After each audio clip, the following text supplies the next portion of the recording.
Buenas amigos y amigas de la historia, bienvenidos a Mini Biografías Históricas.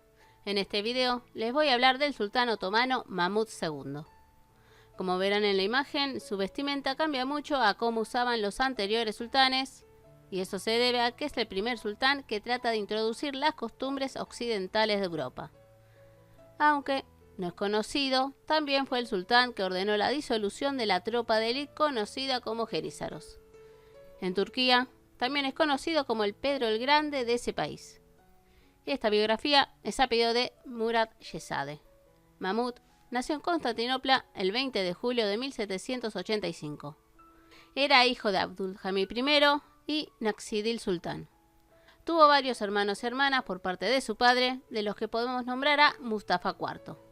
El resto de los hermanos igualmente morirían en la infancia. Hasta la muerte de su padre en 1789, estuvo al cuidado de su madre, pero luego al ascender su primo Selim III, Mahmud y su hermano Mustafa fueron confinados a lo que se conoce la Jaula de Oro. Selim III es depuesto por los jenízaros en 1807 y también terminaría siendo confinado a la Jaula de Oro mientras asciende su hermano como Mustafa IV. La ascensión de Mustafa no fue bien vista por algunas personas que se rebelaron con la intención de que volviera Selim al trono.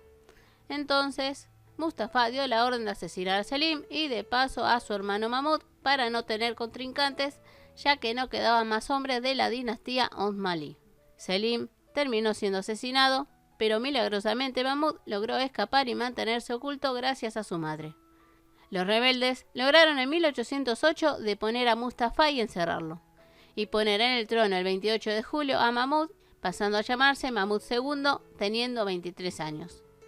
Mahmud tendría 16 consortes, 20 hijos, de los cuales 2 serían sultanes, Abdülmecid I y Abdulaziz, y también 20 hijas. En ese momento, el Imperio Otomano ya estaba en una gran declive. Se perdieron muchos territorios y aunque hubo anteriores cambios en la organización del imperio, también había muchos sectores que querían mantener la tradición otomana. Durante su reinado, Grecia se separaría del Imperio Otomano obteniendo su independencia. Otro hecho importante fue en 1826 que logró la disolución de los jenízaros, que existían desde el siglo XIV, pero que ya se consideraban obsoletos. Aparte que tenían mucho poder y había que sacárselos de encima. Esto lo trató de hacer Selim III en su momento, pero culminaría con su deposición. Los jenízaros también se rebelaron contra las reformas militares de Mahmud, pero él decidió aplastarlos completamente. En lugar de los jenízaros, con los anteriores sultanes estaba formando otro cuerpo militar de estilo occidental, y es a partir de Mahmud que empezó a usarse fehacientemente. Su reinado se caracterizó en las reformas para modernizar el Imperio Otomano. Por eso es apodado como el Pedro el Grande de Turquía. Luego de la disolución de los jenízaros, introdujo cambios en la vestimenta. También lo introdujo en la sociedad, aunque tuvo mucha oposición debido a la tradición y religión. Luego de perder Grecia, siguió con la reforma naval, introduciendo barcos de vapor a la armada otomana y buques de guerra. Creó el Ministerio de Asuntos Exteriores en 1836 y le dio mucha importancia a la Oficina de Idiomas y de Traducción. En 1834 empezarían a haber embajadas del imperio por Europa, siendo la primera en París. A principios de 1839 comenzó a preparar una serie de pasos para lograr la reforma en el imperio, conocida como reformas de Tanzimat. Estas reformas, que traerían la modernización de Turquía, seguiría con sus sucesores y tuvo efectos inmediatos en la población, no solo el estilo de ropa, sino en la arquitectura, la legislación, la organización institucional y agraria.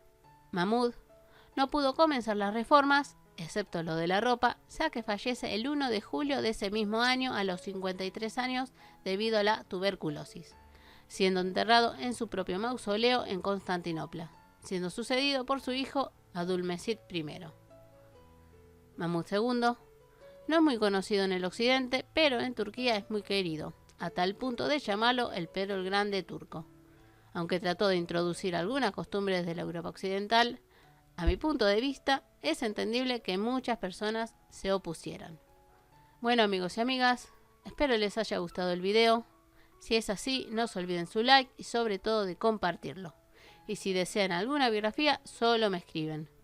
Les mando un fuerte abrazo y que estemos más unidos que nunca para poder erradicar este nuevo mal que es el coronavirus. Nos vemos en el próximo video. Besos.